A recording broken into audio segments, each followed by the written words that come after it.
Hi, we're reading Who's Jane Goodall, and we're going to read Chapter 4. This book is by Roberta Edwards. Chapter 4, The Chimps. Jane was discouraged by how little progress she was making with the chimps. Then, to make matters worse, she and Van both got sick, very sick. Most likely both women had come down with malaria. They had no drugs with them to treat the disease. Jane had been told that there was no malaria at Gombe, so she didn't take medicine along. Jane blamed herself for that. For 2 weeks, Jane and her mother never left their tent. All they did was lie in bed and sweat. Malaria. Here's a female mosquito. Malaria is one of the world's most widespread diseases. People catch it from being bitten by a certain kind of mosquito. Malaria does damage to the liver and to blood cells. The symptoms are high fevers, vomiting, chills, and bad headaches. People in Africa south of the Sahara Desert are most at risk for malaria. Insect sprays can kill indoor mosquitoes. Drugs can treat the disease, but as of yet, there is no vaccine to prevent malaria. More than 1 million people still die of it every year. For many days, Van's fever rose as high as 105 degrees. Both Jane and Van were lucky. They recovered.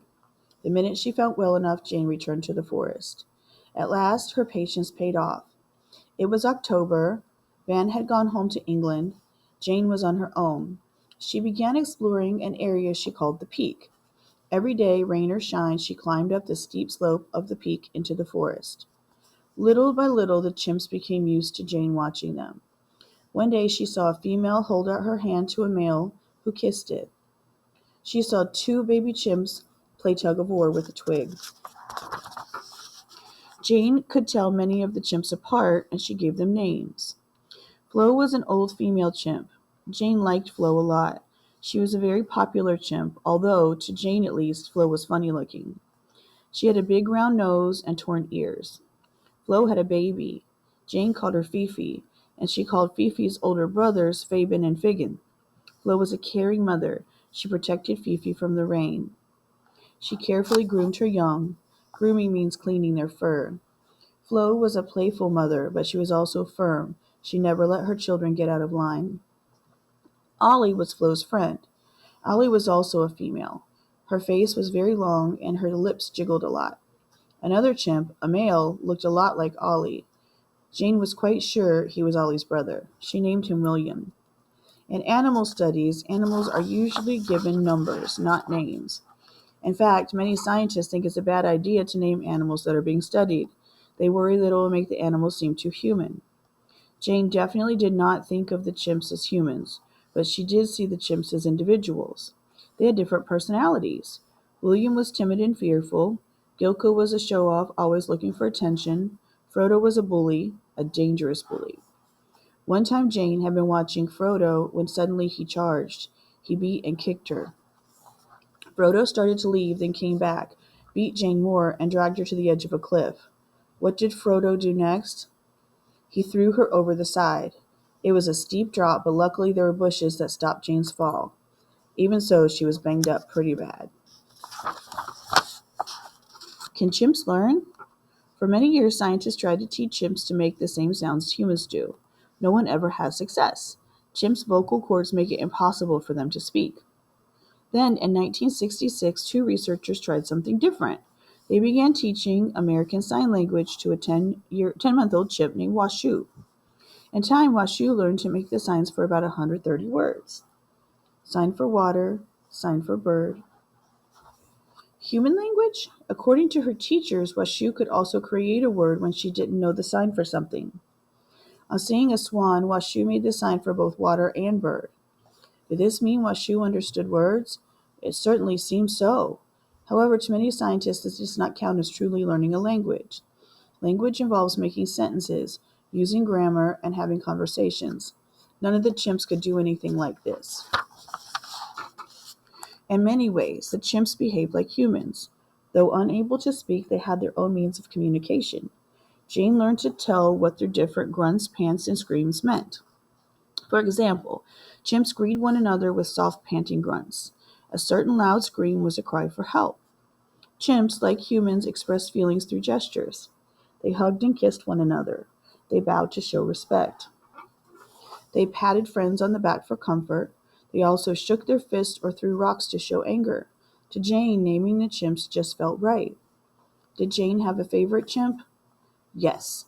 Jane called him David Graybeard because of the silvery hair around his chin. In one of her books, she wrote, David Graybeard had the most beautiful eyes of them all, large and lustrous, set wide apart. They somehow expressed his whole personality. David Graybeard had a calm nature and was not afraid of Jane. He was the first chimp who seemed to accept her. One day, Jane held out a piece of fruit to David Graybeard. He came up to her, took the fruit, then held her hand in his. What a special moment that was for Jane. David Graybeard taught Jane Goodall a lot about chimpanzees. For a long time, scientists believed that chimpanzees were herbivores. Herbivores are animals that eat only fruit and vegetables. They do not eat meat. But one day, Jane saw David Graybeard and several other chimpanzees in the upper branches of a tree.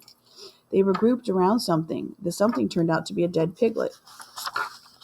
David Graybeard handed out pieces of meat to the others. He also let them bite off meat themselves. For 3 hours, the chimps fed on the piglet. What Jane watched proved that chimps are omnivores. They eat meat as well as lots of food from plants. This was interesting news, but a couple of weeks later, Jane came upon David Graybeard doing something even more amazing. It was a day of heavy rains. Jane was tired and dripping wet. Through her binoculars, she spotted David Graybeard. He is squatting down by a nest of termites. Termites are insects that chimps like to eat. Termites' nests are like big mounds with a hole at the top. David Graybeard was poking a long blade of grass into the hole of the nest to fish out termites.